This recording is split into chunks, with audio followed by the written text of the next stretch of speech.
En la Torá hay una infinitud de leyes. Muchas de esas leyes se aplican hoy en día también y muchas de esas leyes no se aplican por diferentes razones. Entre todas esas leyes que hoy en día no se aplican están las leyes de pureza e impureza de un Zav. Un Zav era una persona que tenía una emisión específica por una parte de su cuerpo, sin importar los detalles. Era una persona que él estaba impuro e impurificaba todo aquello que tocaba, los lugares donde se sentaba, los lugares donde se acostaba, etc. Esta impureza era algo espiritual, algo totalmente ritual y abstracto, no está relacionado con limpieza o suciedad. Ahora bien, una de las leyes es que cuando un Zav tocaba un recipiente, si lo tocaba de atrás, en algunos casos se impurificaba, de atrás quiere decir por afuera del recipiente, y si lo tocaba por adentro, o inclusive ponía su mano por adentro, en algunos casos se impurificaba y en otros casos no. ¿Qué diferencia había? El material del recipiente. Si el recipiente estaba hecho de barro, el Zav lo tocaba de afuera y el recipiente no se impurificaba, y tampoco se impurificaba lo que estaba adentro.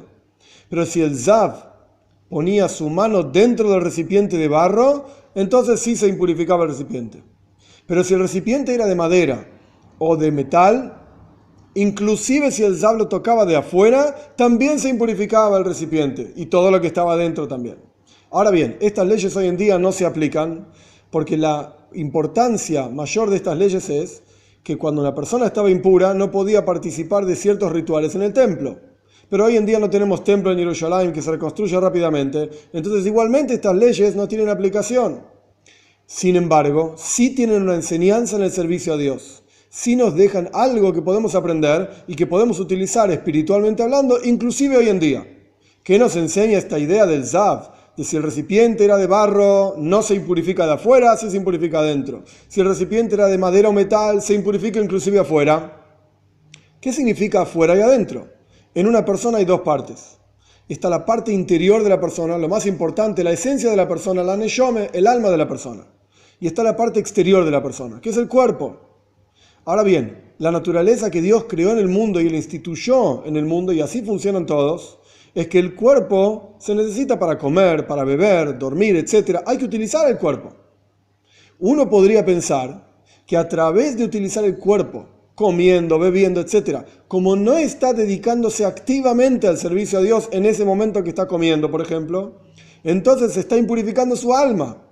Esta es la idea de que el Zav toca un recipiente de afuera y uno podría pensar que se impurifica lo que está dentro también. ¿En qué caso no se impurificaba? Cuando el recipiente era de barro.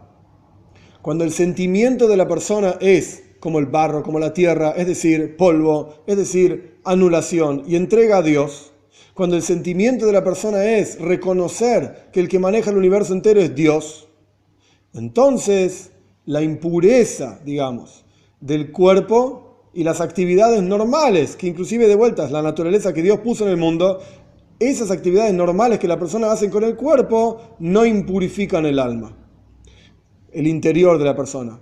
Pero cuando la persona es como madera que crece y se eleva, el ego es muy elevado, muy alto, o peor todavía, cuando la persona es duro como el metal y su ego es duro como el metal, entonces la impureza de las actividades del cuerpo, que son de vuelta actividades naturales y normales, pero cuando la persona las hace sin la intención adecuada, impurifican inclusive el alma, impurifican inclusive el interior de la persona. Y esta es la idea que tenemos que aprender de estas dinim, de estas leyes del Zav. Todos necesitamos actividades corporales normales, todos necesitamos comer, todos necesitamos dormir, pero la forma en que hacemos esas actividades pueden ser en forma de servicio a Dios, en cuyo caso nuestra neshama, nuestro alma, todo lo contrario, no solamente no se impurifica, sino que se eleva, o Dios libre y guarde, podemos hacerlo sin la intención apropiada para el servicio a Dios, y en ese caso lo único que hacemos es descender e impurificar nuestro alma.